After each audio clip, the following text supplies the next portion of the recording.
Good morning, Rebels, and welcome back to my life. The first writing I ever did as a wee lad was fan fiction. There is this game called Warhammer. It's a tabletop strategy battle game with these little miniatures that you assemble and paint, and then you fight these battles with huge armies. It's very fun. What drew me to the game wasn't just the game itself, but the story world that surrounded it, which was big and epic and dark and gothic. I got so into this world that I started writing stories within it, and throughout high school I wrote about 250,000 words of Warhammer fan fiction. Flash forward to today, and I'm making a meager living writing stories in my own world that I have created. What strange turns life takes us on. But fan fiction, you might be surprised to learn, did not die when I stopped writing it. It is alive and well in all corners of the internet. Yes, those corners as well.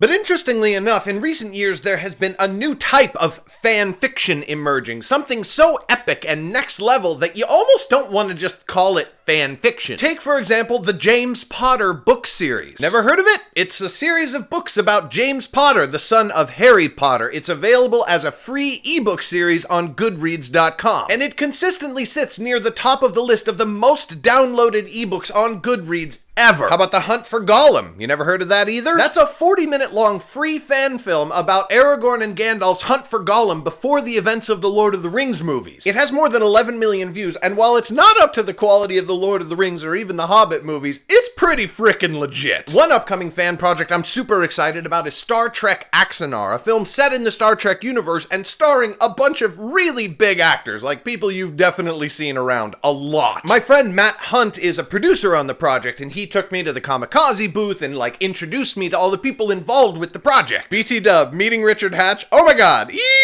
Before they went to Kickstarter, the team behind the movie produced a 20-minute short film called Prelude to Axanar, and it is gorgeous, as good as anything Hollywood produces. Then they did a Kickstarter campaign trying to raise $100,000 to make the feature film. But in the end, they only raised, more than $600,000. So that film is going to be going into production, and yeah, we're going to get another legit Star Trek film, except not made by Hollywood, made by indie filmmakers who just love that world. So again, it feels weird to call these projects fan fiction because they are fully legit productions that just happen to be set in these amazing epic worlds that are part of our cultural core. Now, the one big thing about most of these projects is that the creators are not allowed to earn money off of them because so much of the material is trademarked and copyrighted. So that's why many times these projects come out of Kickstarter or some other crowdfunding platform. But that's not always the case. A while ago, Amazon created a program called Kindle Worlds that many really big authors have participated in. Basically, these authors open up their story universes for others to write in, so you can write fan fiction and sell it on Amazon for money. A third of the money goes to you, a third of the money goes to the original creator who created the world, and a third of it goes to Amazon. Because Amazon can never have enough money. I think it's really, really amazing that we live in a world where fans can enable creators to tell stories in these universes that we already know and love. I mean, who wouldn't want to read another Harry Potter book, or see another Lord of the Rings film, or watch another Star Trek movie? Fan fiction has graduated. In its infancy, it was easy to write off as just the hectic scribblings of some obsessed fan with way too much time on their hands. But now it's a legitimate and important part of the creative world that we live in.